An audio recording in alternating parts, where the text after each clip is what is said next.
You know how it goes. You're browsing online, maybe looking for something specific, and bam, you hit a site. And it's offering that thing for like 80% off. Yeah. Your first thought is, wow, jackpot. But then that little voice kicks in, right? Whispering, scam. Mm-hmm. That's Spidey sense. Exactly. Yeah. So how do you tell the difference? Fast. That's what we're diving into today. We want to give you a really quick checklist, basically, drawn from the source material to help you vet these kinds of suspicious online stores, especially when those prices look way too good. Okay, let's unpack this. We're boiling it down to the key signs, the sort of technical tells that separate a legitimate retailer from, well, just a quick setup designed to grab your cash. So the first thing, it starts with just looking, right? The visual check. But it's more than just seeing that huge discount. If the prices are just ridiculously lower than everywhere else, like all the big names you need to think about their goal, they're probably not aiming for a normal profit. No, they're trying to get a quick burst of sales, right? Before the whole thing gets flagged and shut down. Precisely. And it's actually pretty easy to start verifying that suspicion. Yeah, I mean, if the prices feel totally wrong, look really closely at the product pictures themselves. Do they look, maybe too polished or kind of blurry? Or just ripped off from somewhere else. Exactly. That's a huge red flag. Yeah. A really simple thing you can do, like right away, is a reverse image search. Oh, yeah. Good point. If you run that search and those same pictures pop up on, I don't know, half a dozen other random sites, or maybe the original brand's high-end store. Then you know they didn't take those photos. Right. And they're probably listing fake products. Or maybe no products at all. That makes total sense. So, okay, you see the dodgy pictures, the crazy prices. The next step is to stop focusing on what they're showing you. And start looking at who they actually are. Yeah. Who is the seller? And if we, connect this to the bigger picture, transparency is just vital for any real business. A proper, trustworthy store has to give you real details. What kind of details are we talking about? Well, you need to find that About Us page. It should have a verifiable company name, a physical address, a real one, and maybe some info on how long they've been in business. And that address check.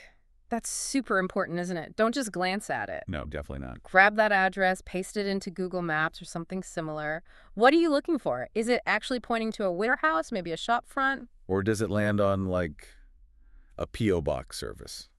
Or just some random house in the suburbs? That's not usually a good sign for a big retailer. Yeah. And what about contact info? Like email? Oh, absolutely. A professional outfit should have its own business email. Something at their domain name. Not just a free one. Right. Not like a Gmail or a Yahoo account. I mean, if they can't spring for a professional email domain, how likely is it they can actually fulfill that heavily discounted order you placed? Good point. Okay, so we've checked the visuals, we've checked their identity. What's next? Right. The final piece really is about credibility. And for this, you absolutely have to look beyond their own website. We need what's called social proof. Basically, reviews from real people on independent platforms. So definitely don't rely on the glowing testimonials you might find on their site, right? Those could be completely fabricated. Oh, totally suspect. Always. You need to search places like Google Reviews, Trustpilot, SiteJabber, independent third parties. And what if you search and find nothing? Or just a couple of really generic-sounding reviews? That is a massive red flag, yeah. No reviews, or just a tiny handful, especially for a site claiming to sell popular items. Very suspicious. Okay. And this is where we can bring in a bit of technical data, too. You mentioned Noleurus.com earlier as a potential example. It might look okay on the surface. Yeah. But you need to check its history. Use a domain checker tool, like a WHOIS lookup. It tells you exactly when that website address was registered. Oh, okay. So you can see how old the site actually is. Exactly. And if you see a site offering, I don't know, luxury watches at 90% off, but the domain itself was just created like 3 weeks ago. And it has 0 external reviews. Then those two things just don't add up. That lack of history combined with deals that are just too good to be true, that's probably the ultimate red flag. Be super cautious. So what does this all mean? It sounds like the best way to shop safer online involves kind of a 3-step defense.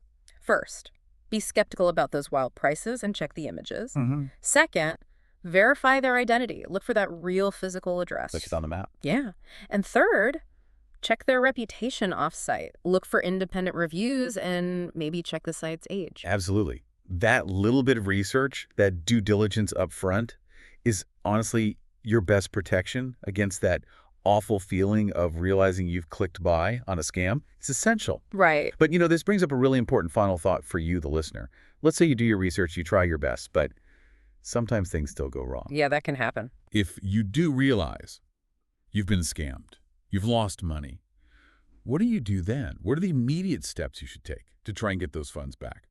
Knowing exactly how to contact your bank or your credit card company, what to say, that's really the final layer of protection every smart online shopper needs to have figured out. Something to think about.